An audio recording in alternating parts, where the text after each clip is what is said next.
दोस्तों सोचिए, एक आदमी जो बाहर से बिल्कुल नॉर्मल दिखता है लेकिन अंदर से एक खतरनाक सीरियल किलर है, जो औरतों को झूठे वादे करता है, उनके साथ सोता है और फिर उन्हें जहर देकर मार डालता है। एक गांव में हुआ छोटा सा दंगा और उसकी इन्वेस्टिगेशन करते करते पुलिस को मिलता है एक ऐसे हत्यारे का सुराग जिसने दर्जनों बेकसूर औरतों को मौत के घाट उतार दिया। आज मैं आपको सुनाता हूं कलम कवाल की पूरी कहानी, जो मम्मूटी और विनायकन की दमदार एक्टिंग से भरी है और जो सच्ची घटनाओं से इंस्पायर्ड है। साल है अर्ली 2000, जगह है केरला का एक छोटा सा गांव कोताईकोनम। यहां एक कम्युनल रायट हो जाता है, हिंदू मुसलमान के बीच झगड़ा। पुलिस को रिपोर्ट मिलती है और इन्वेस्टिगेशन के लिए स्पेशल ब्रांच से सब इंस्पेक्टर जयकृष्णन को भेजा जाता है। जयकृष्णन एक शांत सीरियस ऑफिसर है जो चुपचाप अपना काम करता है। साथ में उसका जूनियर ऑफिसर बाबू विजयन भी है।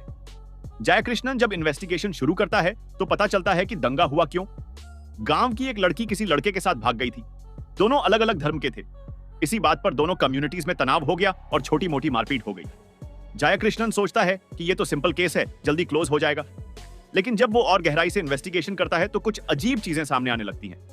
उस भागी हुई लड़की का कोई पता नहीं चल रहा, उसका कोई ट्रेस नहीं मिल रहा। जयकर्ण को शक होता है, क्या सच में वो लड़की किसी के साथ भागी है या कुछ और हुआ है। वो और इन्वेस्टिगेशन करता है। फिर उसे पता चलता है कि पिछले कुछ सालों में इसी इलाके में और भी कई औरतें गायब हो चुकी हैं। सबकी एक सिमिलर पैटर्न है। सब गरीब औरतें थीं, कुछ डिवोर्स थीं, कुछ विडोज थीं।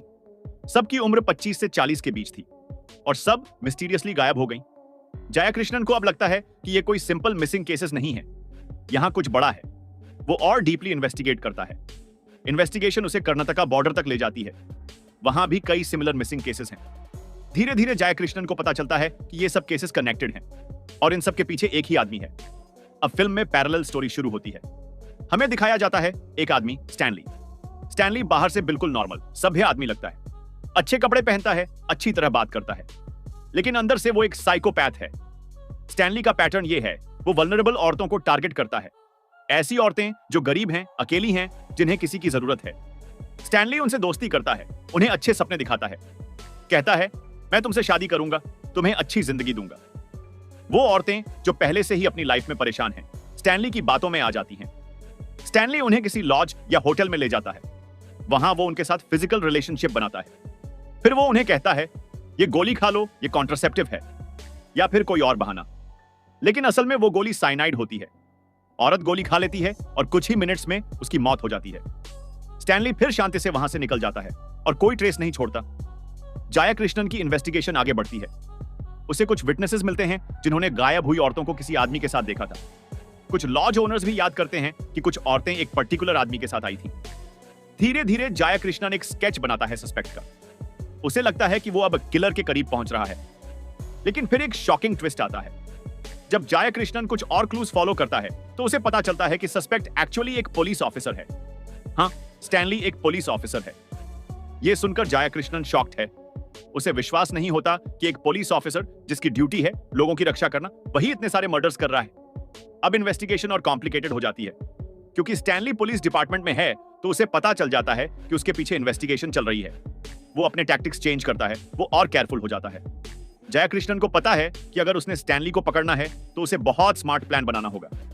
फिल्म के सेकंड हाफ में कैट एंड माउस गेम शुरू होती है। जयकृष्णन कोशिश करता है स्टैनली को ट्रैप करने की और स्टैनली कोशिश करता है बचने की। जयकृष्णन को कोई सॉलिड प्रूफ चाहिए स्टैनली के खिलाफ।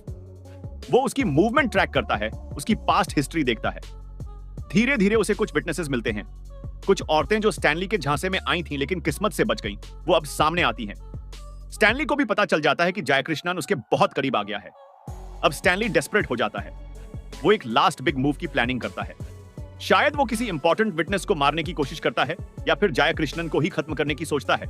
क्लाइमैक्स में एक इंटेंस कॉन्फ्रंटेशन होता है। जयकृष्णन फाइनली स्टैनली को कॉर्नर्ड कर लेता है। एक फिजिकल फाइट भी होती है मम्मूटी और विनायकन के बीच। दोनों की एक्टिंग यहां पीक पर है।